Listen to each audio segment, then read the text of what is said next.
అందరికీ తెలిసిందే నిజాం కాలేజ్ అంటే పెట్టింది పేరని చెప్పి.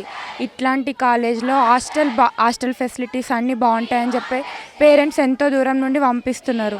అట్లా పంపినప్పుడు ఇక్కడ వచ్చిన తర్వాత ఇంతమందికి హాస్టల్ ఇస్తాము. ఈ మాకు సీట్స్ లేవు ఇవ్వము అంటే మేము ఎక్కడికెళ్ళాలి? చూడండి 6 రోజులు అయితుంది ఇక్కడ ఉండబట్టి. 2 సంవత్సరాల కింద సేమ్ ఇట్లనే ఇదే స్ట్రైక్, ఇదే ప్రాబ్లమ్ మీద కూర్చున్నాము. అప్పుడు మాకొచ్చింది ఏందంటే ఫస్ట్ 50-50 ఇస్తన్నారు.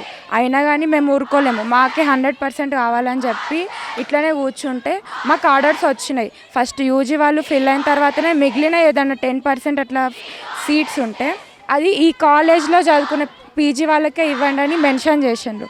కానీ ఫస్ట్ మెన్షన్ చేసిన 50-50 అనేదాన్ని చూయిస్తూ ప్రిన్సిపల్ ఇప్పుడు మా జూనియర్స్ కొత్తగా వచ్చిండ్రు హాస్టల్‌కి. వాళ్ళకేమో సీట్స్ లేవని చెప్పి అసలు పట్టించుకుంటలేడు. కూర్చుంటున్నాము.